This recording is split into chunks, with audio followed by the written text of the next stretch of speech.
For more reaction now, we're joined by Staten Island Borough President Vito Fossella. Mr. Fossella, good to see you again. You've been against this plan from the start, even filing a lawsuit yourself. Your reaction to President Trump's decision yesterday and, of course, the governor's plans to combat and fight it? I think President Trump did a great thing for the people of Staten Island and New York City and the region. As we mentioned, as we've been arguing since the inception of this, that it was going to hurt the people of Staten Island financially, worse air pollution, increased traffic. Sure, it would help some, and sure, it would raise money, but at what expense? Which is why we sued with the UFT and others. President Trump, to his credit, promised that he would kill congestion pricing. We had written an op-ed, I think the day before the election, saying that all politics is local. We would love for him to follow through on that promise. And here we are. Bravo to the president. What we've maintained concurrently is we know that the MTA and others want more money. Who doesn't, right? But they should have done it through the normal legislative process, lobbying Albany, lobbying City Hall, lobbying the federal government for its capital needs, as opposed to creating this cash grab, which over the years would hurt those who can least afford to pay. A young fireman, a young teacher, a young nurse, a young person just starting work who had no choice but to drive their car to work because they have no mass transit options. So in a way, virtue has prevailed. So let me ask you this then, because there's obviously so much to unpack here because of all the infrastructure needs that need to be met. The MTA constantly cries that there's not enough billions to meet all of the requirements that they have in an effort to bring this mass transit system to where it should be.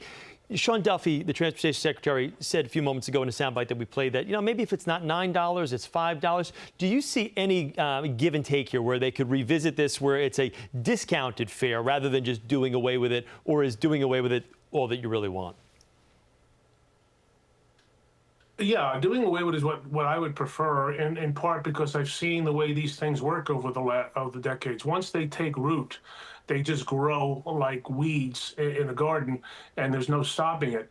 And what we also have argued is that the MTA's own estimates of the $700+ million per year in fare evasion that continues unfettered, not to mention uncollected tolls that go back years, and that's to the tune of billions of dollars. What we would say is take care of your own house first before you start, grabbing cash from people who can least afford to make it. And, when they just do the flip of the switch, we're going to put the program on pause, and then right after the election, we're going to resurrect it. It's not going to be $15. It's going to be $9. We're actually saving you money. I mean, this is like the land of make-believe.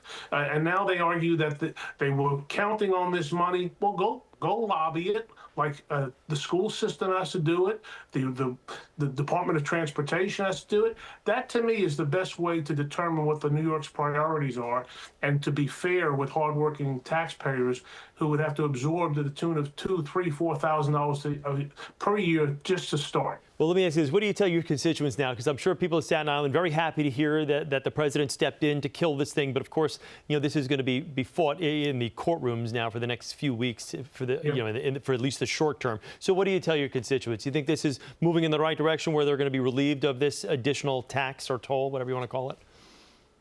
Well, to your credit, you've been covering this story objectively for the last almost 2 years.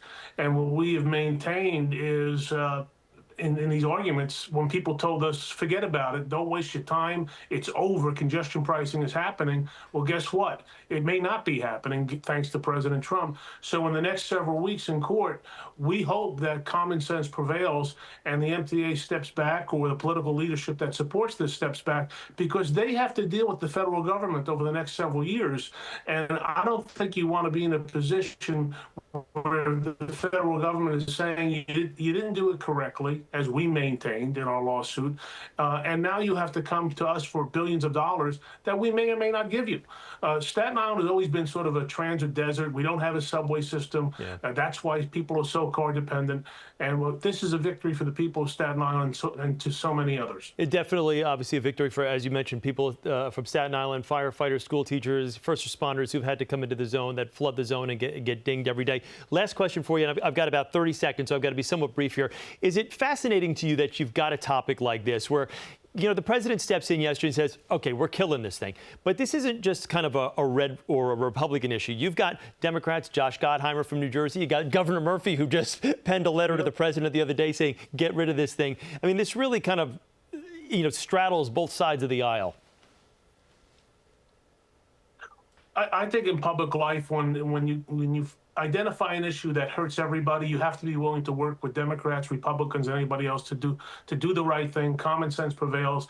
It's in the interest of the common good and people who can least afford to pay to fight congestion pricing, and we will continue to do so if it ever sees the light of day. And you bring up a good point. Even if they were to bring the fee down, like taxes, they're only going to go up. You're never going to get a break 100%. on that. Year after year, you say, OK, it's time to bring those prices up, just like the tolls. Mr. Fossella, thank you. Good to talk with you as always.